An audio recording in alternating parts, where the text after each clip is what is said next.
Broadcasting live. It's America's longest running talk show on computers. It's Computer America, bringing you the biggest names in technology with guest interviews, new products, and your emails. Listen live at computeramerica.com on any device around the world.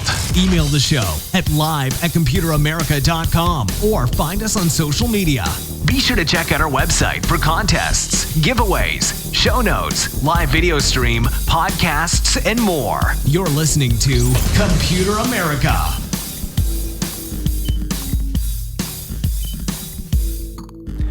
Hello and welcome into the Computer America Show. We are the nation's longest running, nationally syndicated radio talk show on computers and technology. Thank you for joining us. I'm your host, Ben Crossman, and everyone, hey, how you doing? Welcome to the program. Today we have none other than our All Linux program. That's right, the one, the only Marcel Gagne will be joining us here. Joining us here in just a moment. It's going to be all about Linux, and we have some unfortunate news about Linux Journal, but hey, it's we always enjoy our Linux programs, and we are looking forward to this. So everyone, here we go. And but before we get started, first things first, computeramerica.com. That's where you'll find everything, including the show notes. It will have it will have any articles that we talk about, any topics that we discuss, any videos that we show, anything and everything will be included in the show notes. Marcel does a great job compiling those notes, and you definitely want to check those out.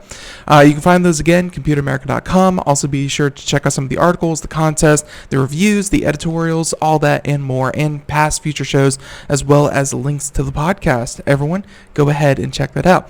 Now, ideally, we would do this before the show, and we're going to try our very best, and let's see if we can get this working. So I'm going to go ahead and mute it here, and we're going to try to bring on our guest, Mr. Marcel Gagne. So hopefully this works perfectly. First time out. This should be just fine. So everyone, once again, Marcel Gagne, Cooking with Linux, and of course our regular correspondent for our All Linux program. And Marcel, how are you doing?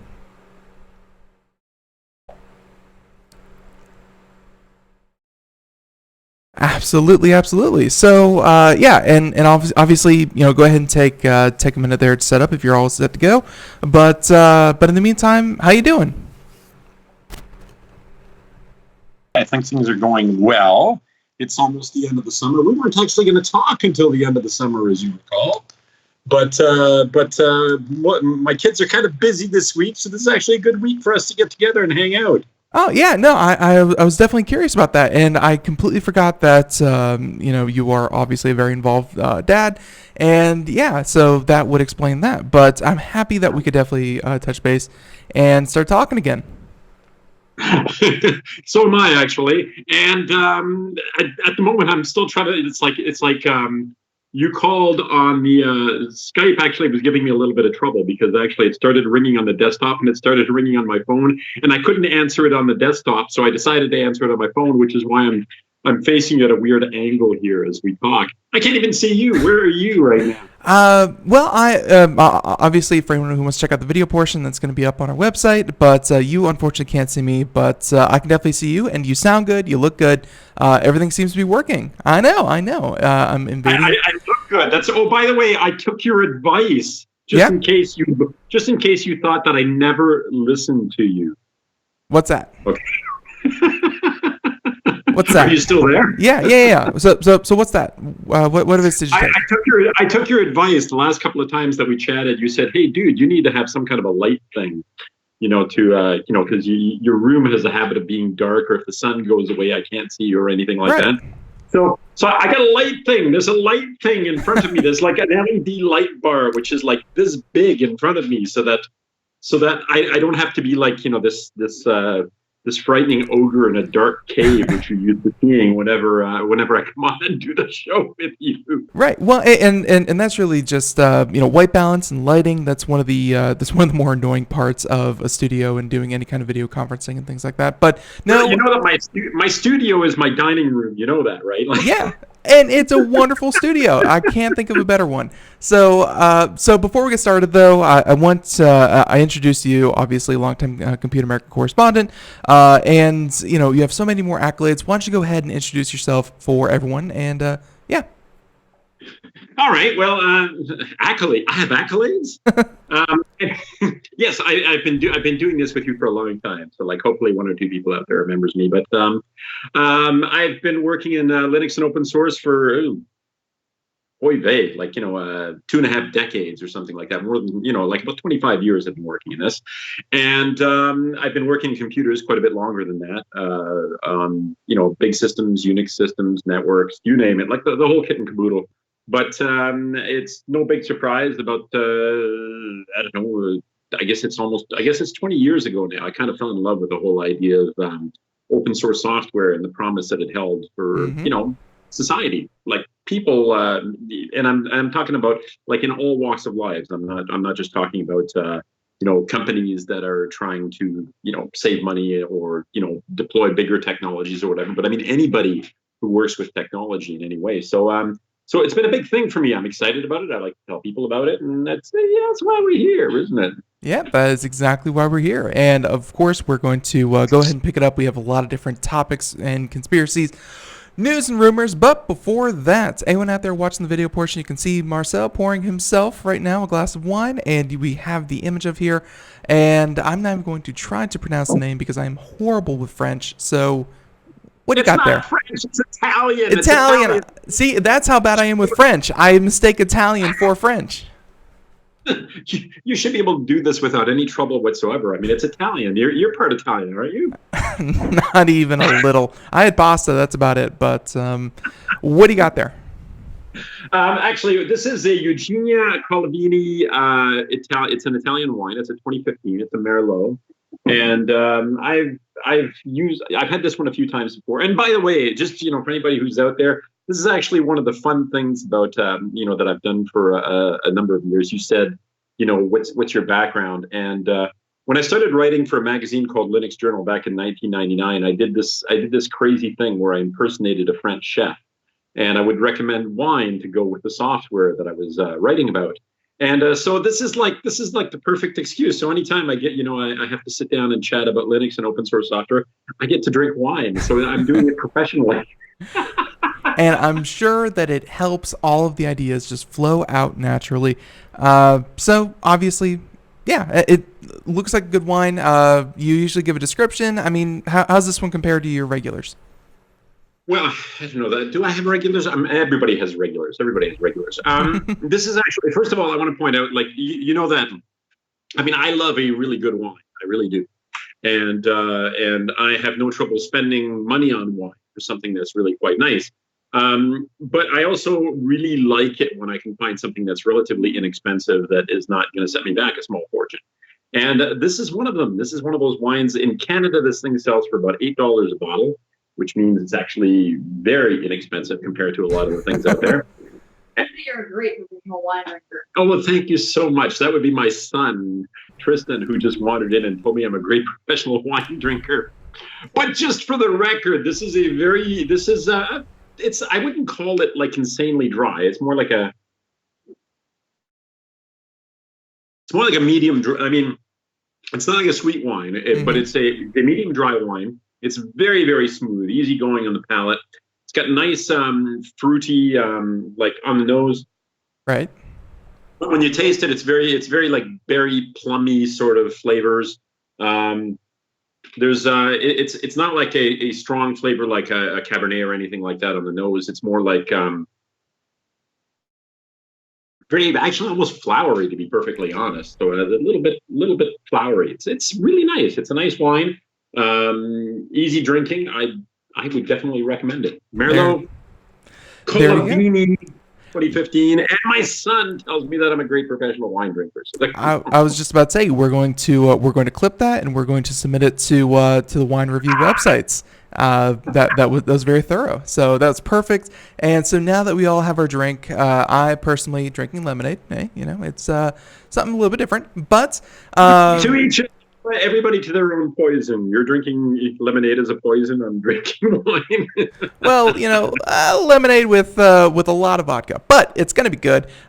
We are, of course, going to talk about everything Linux. If you're wondering if this is a food show, no, this is going to be about Linux. And you have a couple of topics here. Anyone who wants to follow along with the show notes, check out the video portion. We're going to have them up on the website. So if you would like to check out any of the links or videos, you can do so after the program. But hey, you can follow along here.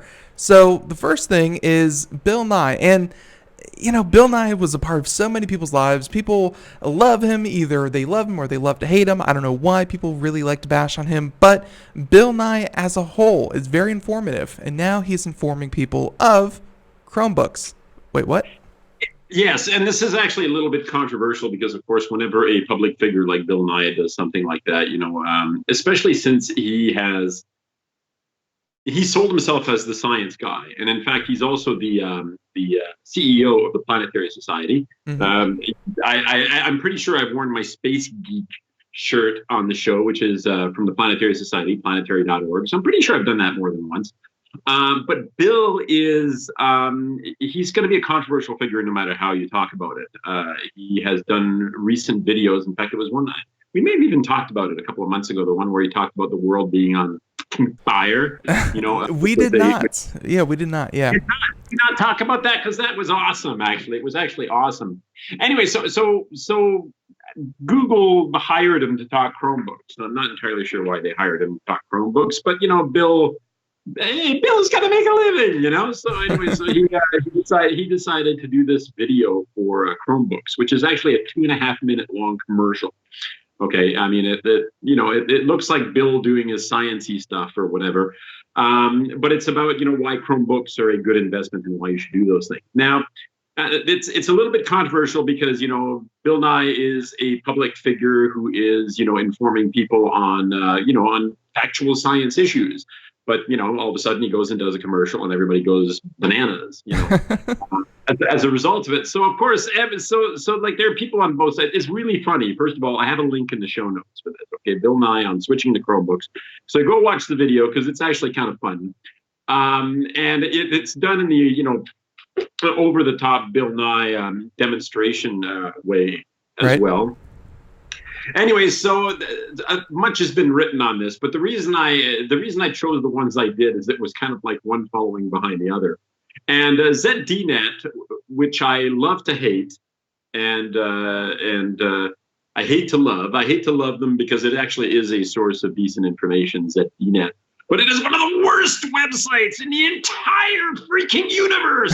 It is dreadful. It is awful with their stupid autoplay videos and ads. And God help me, just stop it.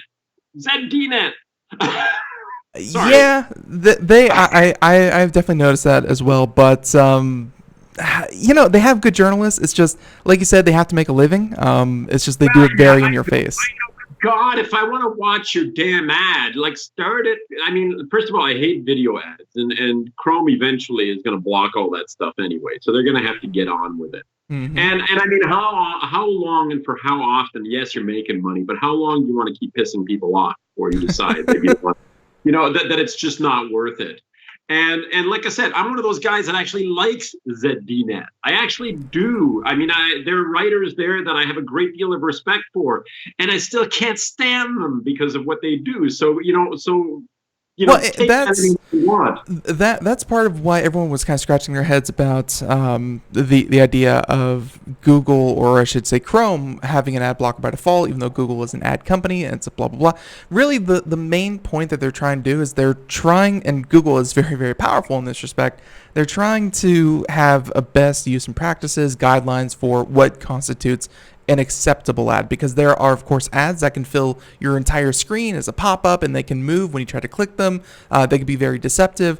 There are best practices and bad deceptive practices in ads, and I think you're right. Video ads are one of them. Yeah, video ads are awful. And then, of course, the things that play, like, so you've got the volume up on your PC, and you go to a web page, and all of a sudden this thing starts blasting itself. It's like, I mean, if you're going to show me a video ad, then for God's sake, start the damn thing muted. If I want to listen to it, I will listen to it. But here's the other thing too, okay? Mm-hmm. And this is me being this is from the bottom of my heart, which is deep inside my body. Okay. I don't actually use ad blockers. I don't. I as a media guy who understands the challenges of publishing, and I know that this is something that we're going to talk about. I get the idea that you have to pay to keep the lights on in some way, shape, or form. Like, you got to do that, okay? And I accept that, and I understand all that. So I don't use ad blockers for that reason. So I don't actually object to ads. I object to intrusive, obnoxious ads, including ads that make it damn near impossible for you to find the little X in the corner that will close them when they take over your freaking screen. Right. Okay. And for that, I applaud Chrome. I applaud Google that they are doing something about it, because those are the sorts of ads that I don't want to see. But again, I don't use ad blockers because I recognize that you got to keep the lights on, and ads is partly how, companies do that. So I'm totally cool with ads.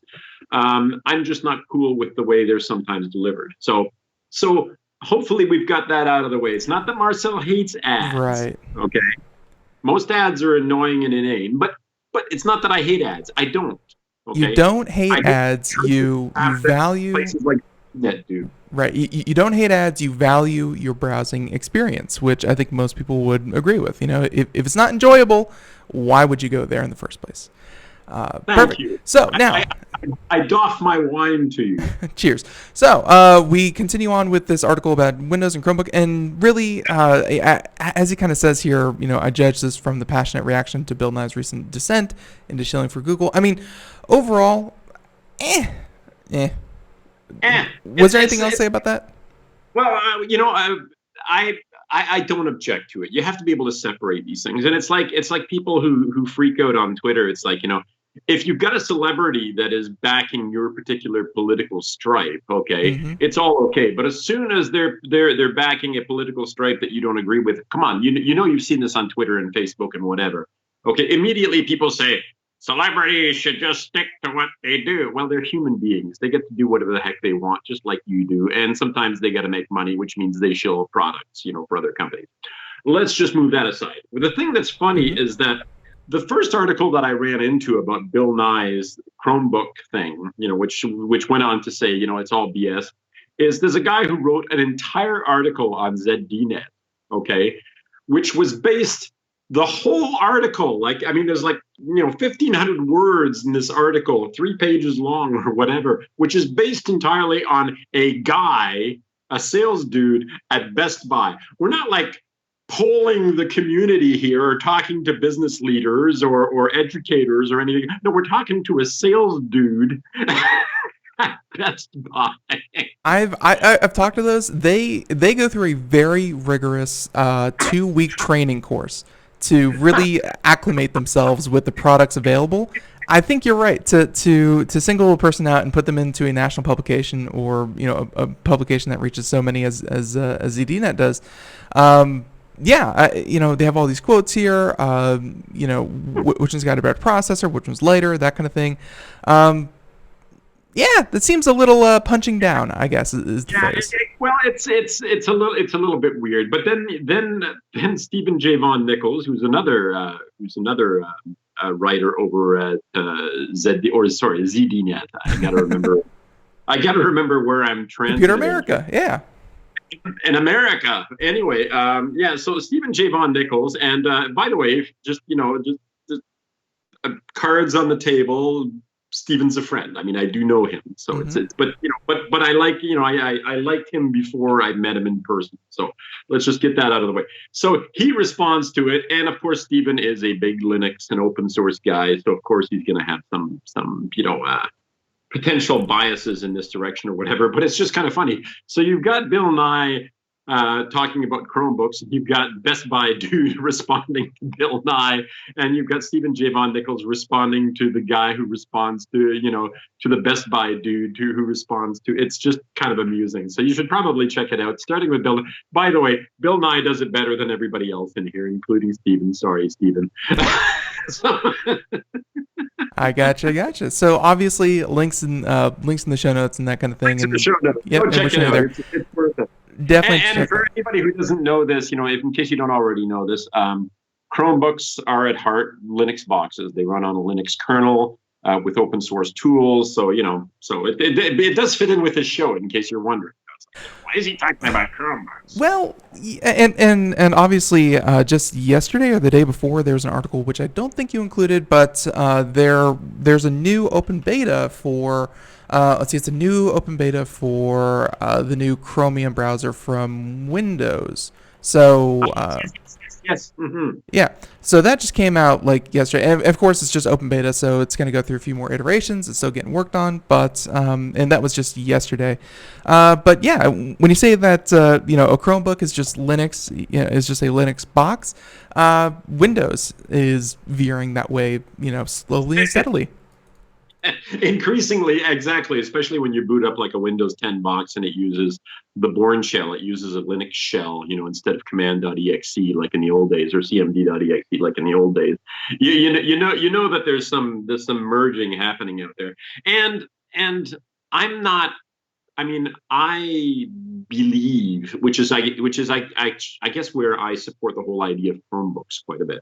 Hmm. I believe that there is increasingly a market, and I believe it's a much bigger market than people give it credit for. I know that Microsoft Windows, I'm sure, is fighting against this. I mean, after all, it is part of, but increasingly they're going services, right? They're going into the cloud. Right. And most people don't need an actual PC. They actually don't. And in fact, a regular PC with Windows is a problem for most people, especially if what they do is they watch YouTube videos, Netflix, write an email here and there, or chat and instant messaging. It's just not. It's not the best choice. I mean, even if you take everything else off the table, okay, you want something that's simple. Basically, you want a window to the web, and that's what a Chromebook is. So it actually does work well for, frankly, the vast majority of people. It's almost like a phone, but actually fun to use for a long period of time. So Yeah, and with a big keyboard and a big yeah, screen. right, It's the phone that you can't carry in your pocket because it's just too darn big. exactly. Have you seen the show The Expanse? I have not. We started watching it last night after we finished up with The Boys, which, by the way, is awesome. Oh yeah. Have you seen The Boys? I'll be honest. I'm so behind on television. You could say like Futurama is probably the last thing I watch on a regular basis. Yeah, it's been a while. Okay, The Boys on Prime Video, and this isn't me shilling for Amazon. I mean, like most people, I have an Amazon Prime membership, Hmm. because it's overnight delivery and all that kind of Of crap. course. But free overnight delivery. I mean, that's the reason I pay for it. But you also happen to get Prime Video with it, and Prime Music and all that crap. But anyway, on Prime Video, we've been watching a few things because a lot of our Netflix shows, we're totally caught up on. So we were looking for other things, and my brother suggested The Boys, which is like this really dark, cynical, almost dystopian superhero show. So it's kind of like the total opposite of the goody two shoes superhero shows that you watch, when you're watching DC or the MCU, the Marvel Cinematic Universe. Right. It's so cynical and definitely not for kids. So if you're out there looking for recommendations and for some strange reason you think that my recommendations are worth something, The Boys is freaking excellent, but it is definitely not safe for kids. Okay, just Okay. let's get that off the table. Did I digress a lot Yes, here? Like, but then you want to mention something about The Expanse, and we'll hit that real quick. Yeah, so on The Expanse, they have so we started watching The Expanse because it's one of those shows that is incredibly highly rated, as Hmm. in, the people who watch it love it, the critics love it. It's like, I saw something written up. It's like the best show on television you never watched. Right. The Expanse. So it's like, okay, so we watched like the first episode of The Expanse last night because we're done with The Boys, and they've got like these clear phone things that you carry with you, and then they stretch them, and like, and it's like, oh, that's so cool, man. This is where we're going. This is definitely where we got to go with this stuff. These super lightweight thin things that you carry around with you that you can manipulate in various ways, and in fact, it lets you stretch the screen in kind of a weird hologram sort of way, so that it's there you go. Yeah. which is actually bigger than the actual phone that you carry. So like, let's say that you've got a phone like my Pixel here, which is, by the way, what I'm talking on. So I can't grab the Pixel to Right. show you. I'd have to show you what. Anyway, I suppose I could hold up a mirror and go, "Hey, let's take a look." Anyway, but the idea is so cool. The idea that you could stretch it beyond the actual physical dimensions of the phone because the display is just sort of floating in space in front of you is just like insanely cool. So maybe that's like the Chromebook or the Linux box of the future. Who knows? I remember seeing something like that, but it was like essentially this may be before your time and probably before mine. Do you recall scrolls? They're essentially scrolls, and you pull them out, and the scroll would. When I was a kid in school, we would just unroll them. See, That's how before we learned. textbooks, you had text scrolls, right? So scrolls, and but like I've seen like the futuristic sci-fi take on that, where you just kind of pull these two bars apart, and the screen would fill the area between the two bars. Something similar to that. So never say never. We have already seen transparent displays. So clear glass that can show a display on either side. We have seen foldable, bendable displays. Those are obviously still coming. All of this stuff is possible. It's just now someone has to put it all together. Absolutely right. Do you have a VR headset at home by any chance? No, I have used the HTC Vive. That's probably my personal favorite, but I don't have one. Okay, well, actually we've got a variety of them here, but the most recent one we have is an Oculus Quest, which is fantastic, by the way, in so many ways. Which, by the way, runs Android. So I'm sorry, believe it or not, I'm tying all this into open source software, Linux and open source. So it runs Android, which of course runs a Linux kernel. So see, it all works. It all works.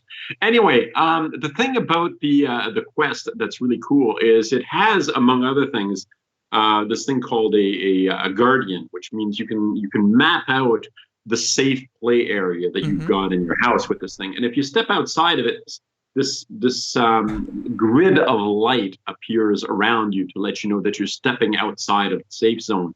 And then you can actually see the room around you. So it becomes kind of an augmented reality thing as opposed to just straight out flat VR. Okay. Mm-hmm. So I'm playing inside this thing, and then you've got there are these 4 front facing cameras that allow you to take a look at the world outside. And so what you're doing then is like I said, it's an augmented reality thing. And I think that as time goes forward, we're going to see a lot more of these augmented reality type of applications where you are sort of sitting inside a VR world, but inside this VR world, the VR world is superimposed on top of your own world. Oh, Beat Saber, man. Honest, Beat Saber, wonderful, absolutely. Beat Saber. You should get yourself an Oculus Quest headset. Mm-hmm. We should tie it in to your mixing board there, and we should do a show entirely in VR with you and me as avatars. What do you think, Pete? My next goal with the show is actually to do a 360 camera, so people can kind of poke around my office while we do it. But first, I need to actually finish my office. But VR, which was one, and by the way, we're gonna go ahead and take this tangent until the break here, which is in about a minute. But one of the first and really the most popular and enduring things to do in virtual reality is actually just having conversations, like having those applications that let you sit in different settings. People get to pop in, pop out into different, essentially, chat rooms, if you kind of remember AIM and that kind of thing. Watch TV together, watch a show, whatever. Mm-hmm. Yeah, just the very social aspect of, and it's not about isolating yourself. It's about substituting your reality. Very good. More people actually need to understand that. I've spoken to so many people who say, oh, we're just going to lock ourselves up in a virtual world or whatever. No, we're all going to get together in a virtual world. We're going to be able to get together with people from around the planet without having to walk or fly around the entire planet. We can, you slap on the headset, and you and your buddy who's sitting on the other side of the Atlantic Ocean, can sit down and watch a show together. I feel, although we're talking, in a virtual space, Mm-hmm. I feel like another way to bring people together as opposed to, locking yourself in a virtual world. Yeah, it's there's something very unique there about virtual reality where even though it can be cartoonish because it's not photorealistic, but it can be cartoonish, they could be avatars, but even so, when you hear people's words and see their movement, even in a virtual space, you still associate this is Ben, this is Marcel, this is Computer America, and that's my way of transitioning because there's music playing in the background. We are going to head to commercial break. Everyone, stay tuned. More Computer America right after this. Everyone, we'll be right back. More Cookie with Linux, more All Linux Show.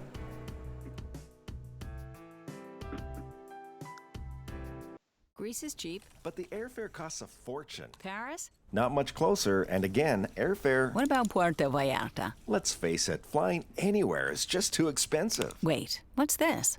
Low-cost airlines. With one call to low-cost airlines, you'll drastically slash your travel costs. We're talking insanely low airline prices to any of your favorite destinations. Where would you like to go? London, Rome, Costa Rica, Australia? Wow, that's cheap. So why wait? Call now to learn how crazy cheap it is to fly anywhere in the U.S. or international. Our prices are so low, we can't publish them. The only way to get them is to call to instantly hear the most amazing best deals on airline travel. It's that easy. So call now and start packing. 800-215-4461. 800-215-4461. 800-215-4461. That's 800-215-4461. We are all Brother Wolf. 10 years ago, a group of locals banded together to create positive change. We took animals into our homes, held adoption events at local retailers, and talked to the community about our mission to help build a no-kill Asheville. A decade later, we have achieved so many victories for animals in need. There's been so much progress, yet there's still so much to do. As part of our year-long celebration, we encourage you to become a member of our special Compassionate Circle program. With a monthly donation of $10 or more, you will have behind-the-scenes access to the work we are doing at Brother Wolf. Our goal is to reach 1,000 members because we receive no government funding. Working together, we can help build and sustain no-kill communities. Learn more at compassionatecircle.bwar.org. We are a 501c3 tax-deductible organization.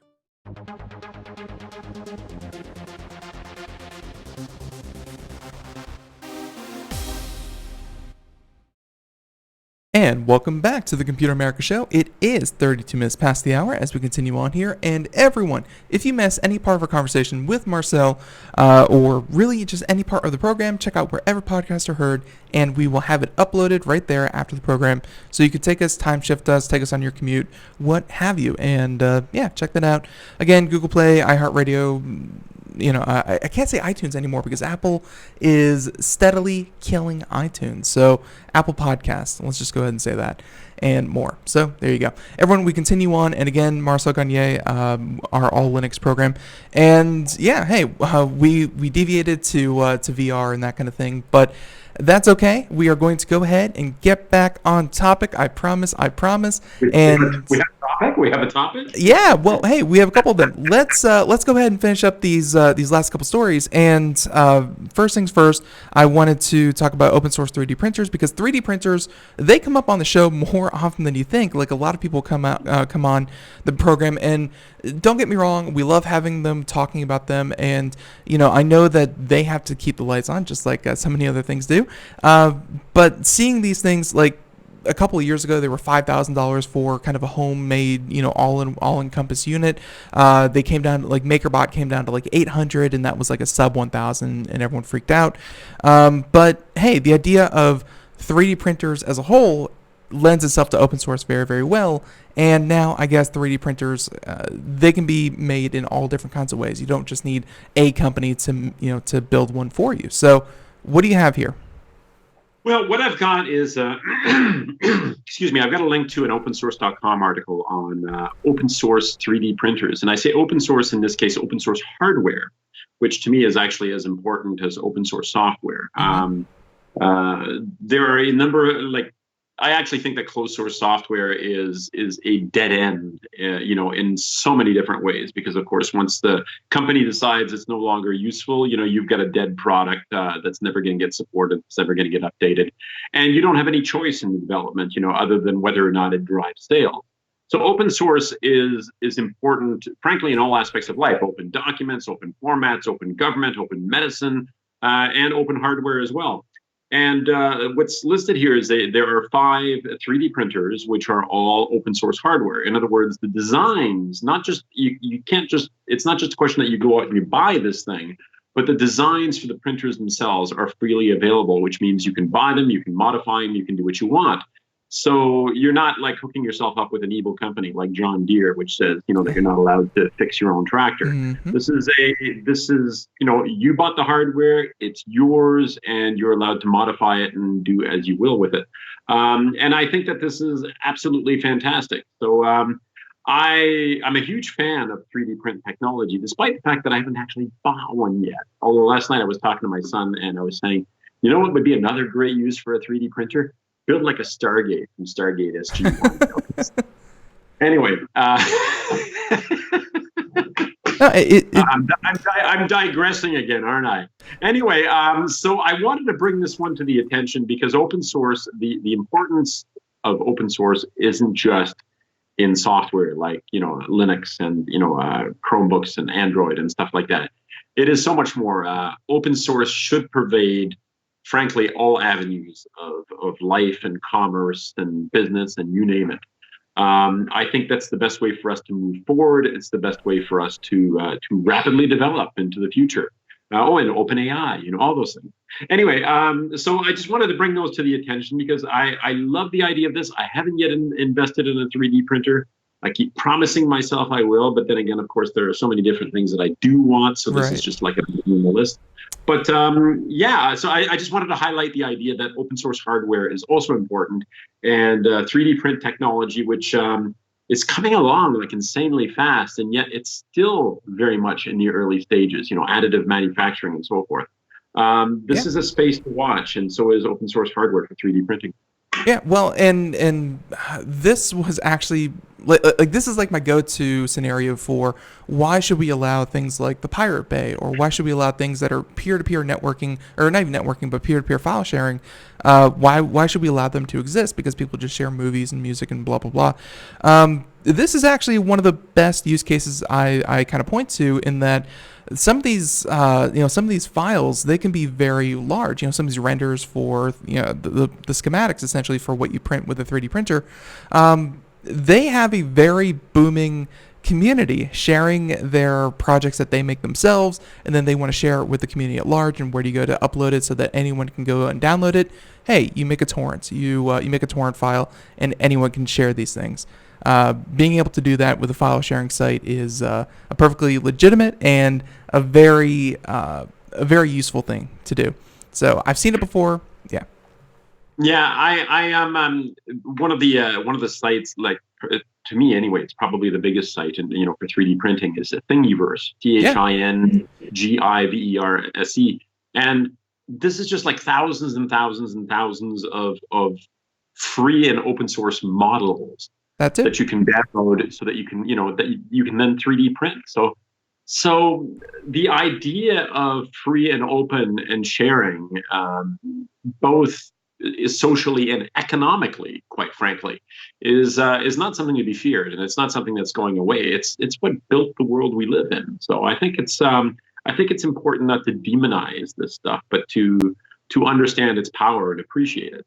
And I definitely appreciate it. So there you go, 3D printers. Definitely want to blow past that one because we have a lot of other topics and we're running, kind of short. I know it's my fault. It's my fault. Listen, let's just very, very quickly. Go for it. I'm going to jump ahead very, very quickly and just talk. We talked about let'sencrypt.org, which is free SSL certificates. We have. And this is supported by the Free Software Foundation, the Electronic Frontier Foundation. My apologies, EFF.org. And Let's Encrypt certificates can save you an absolute bomb if you're running a website and you're trying to run it on the cheap, and then you need, you're trying to run it as inexpensively as possible, you download free certificates. Now, I also run a commercial open source email server called Zimbra.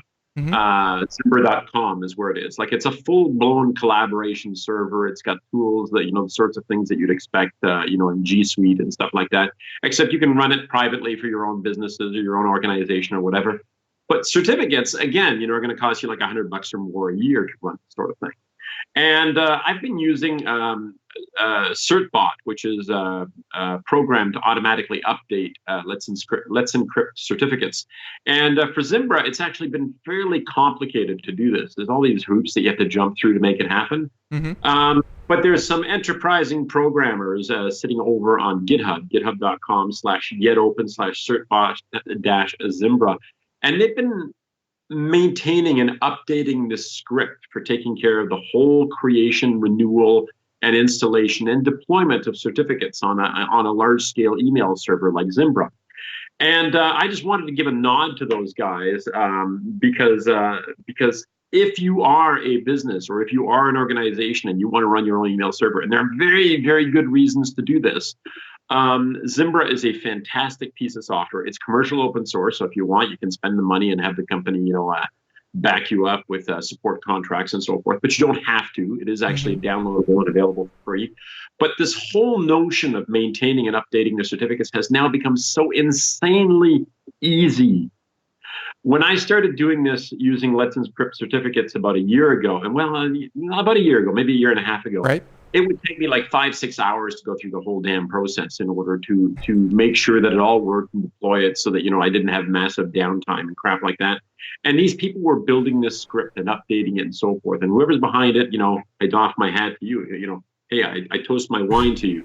And this time when I did it, it took me all of like 5 minutes. Nice. I ran the command. I sat back, watched it while it checked the certificate, downloaded the updates, installed it, deployed it, verified it, deployed it on the server, and restarted all the services. And I did nothing other than run the command. So, my God, it was just so easy. So again, there are very good reasons to run your own email server. And of course, if you run email, people are going to want the security of an encrypted connection to the server, which means you're going to need a certificate.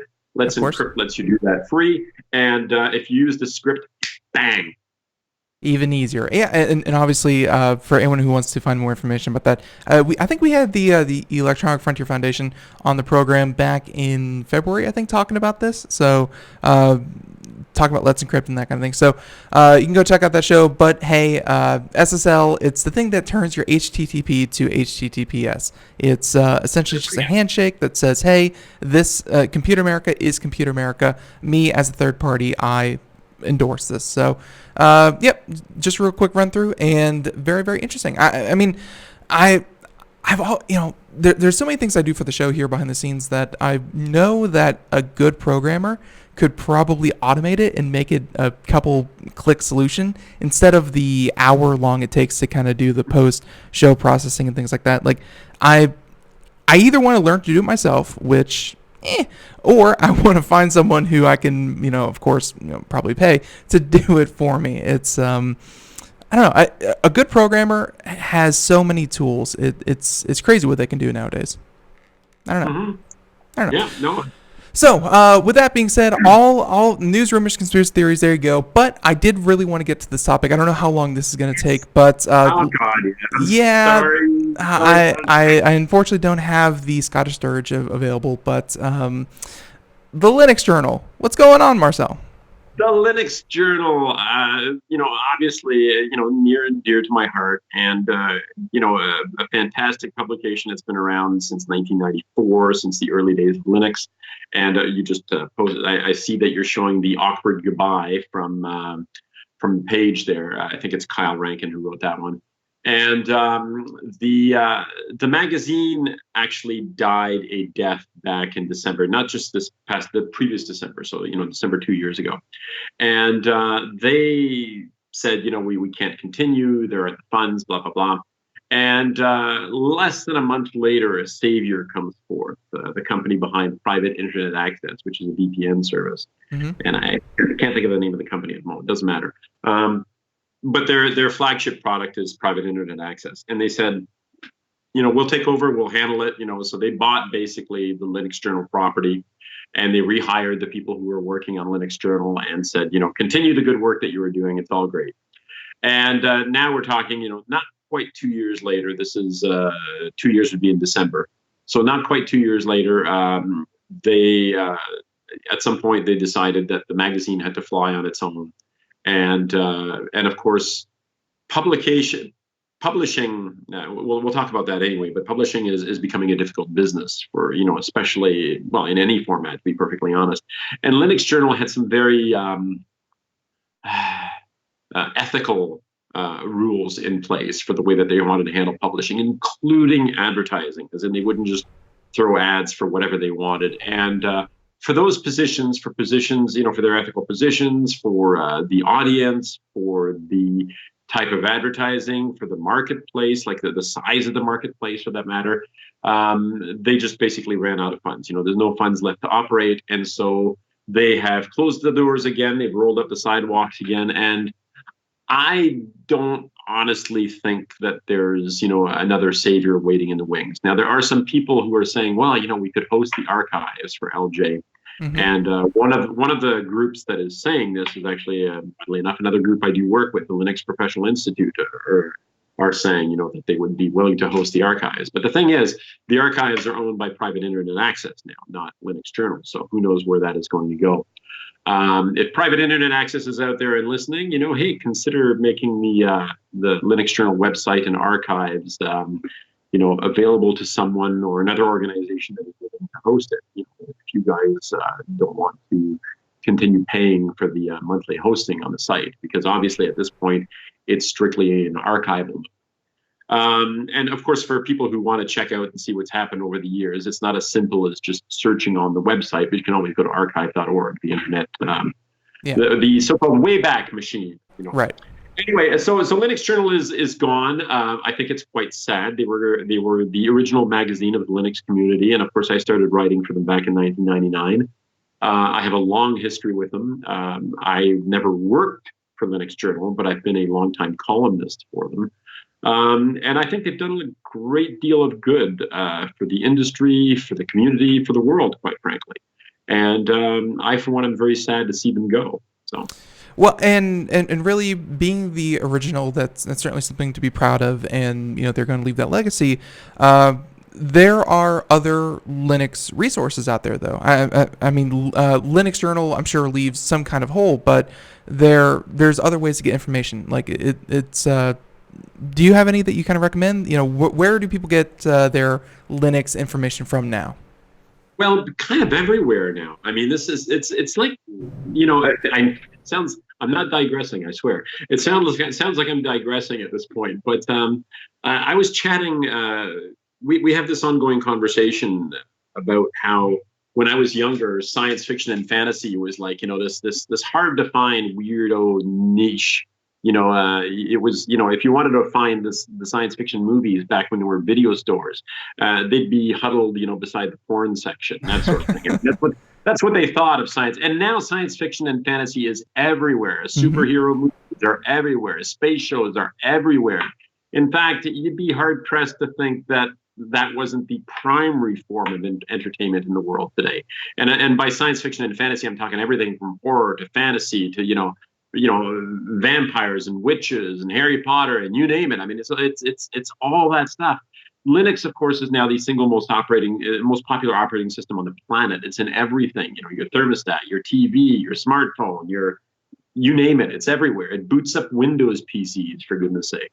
I mean, it is truly everywhere. So where can you get information? Well, like everywhere. Linux Journal, however, was directed primarily at hobbyists. At hobbyists and people in the industry. They did things like deep dives into a particular programming language or a particular aspect of computer security, or you name it. I mean, a variety of things like that. And of course, this is how you use these tools or how you use those tools or whatever. And Linux has become so mainstream that that it's sort of like the way Windows or Macs were a few years ago, where it's like, well, this is how this is the app that you use to open up your email, that sort of thing. And nobody actually mentions Linux or open source because it's just sort of everywhere now. But publications are having a hard time everywhere. It is expensive to produce a magazine. It's expensive to produce anything like that. It costs money to hire journalists and to hire, the people who are going to maintain your website and to pay authors, quite frankly. I mean, we keep talking about keeping the lights on. You got to, people have to make money until we get into that Star Trek universe. Well, and that's something that that obviously Computer America, we're in this industry. We've seen a number of our other sister shows kind of come and go, and trust me, like entire industries, we're in that transition period where AM radio, FM radio is slowly and steadily being replaced by not just satellite radio but the internet. The fact that just like publications, how before your circulation was how many pieces of paper you could push out the door. Now your circulation is how many people can you get to click on a website, and that could be millions, thousands, billions. But then at the same time, none of them are paying that quarter to pick up the piece of paper. So you're reaching more people and not making any more money. Yeah, and with all the things I said about my understanding of why advertising is not necessarily a bad thing, and why I won't use ad blockers, because I recognize that this is part of the revenue model for a lot of places that are producing content. I understand all that. However, I think the fact that we have built the internet and the world on the model of advertising is actually a bad thing. I think it has made it so that we are now in this position where we have real problems in terms of how we keep those lights on and what it is that we do to pay for all this content. And it also defines what people are willing to talk about. Like, is this a topic that that advertisers are going to be willing to pay for? And people creators on YouTube have that problem. Yeah. Are we going to be able to, is this something that can be monetized? Is this something that is friendly toward advertisers? It's like, oh God. So now our entire publishing industry, the entire delivery model for keeping people informed and teaching people and things and so forth is based on the concept of can it generate can it get ad revenue? The main problem there, and we're going to go ahead and can move on after this, after I just say one more thing and have the final word because I'm the boss. But I'm going to say that the problem is that we have monetized attention. We have said that the way that you get paid is how many people are talking about you. It's not does it have value. It's not is it worth talking about. It's are people talking about it, period. And you're right. That's certainly an issue. And hopefully, going forward, really, really sorry to hear Linux Journal doing that. But hey, at least I got another year or two of publication, to kind of further see the Linux dream come true.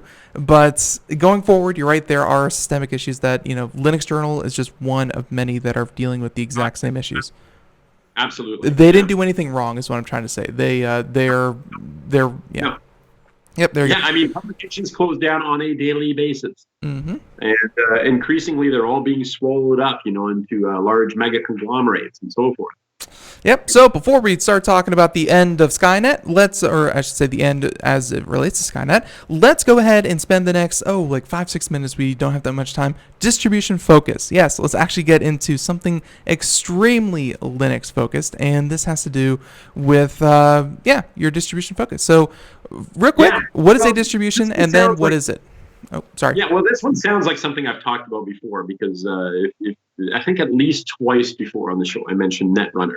Mm-hmm. I've always liked Netrunner partly because there seems to be some real talent in terms of presentation when they put together a distribution, and it's been a weird distribution because it seems to change on a regular basis, and by change I mean it seems to change itself at the core.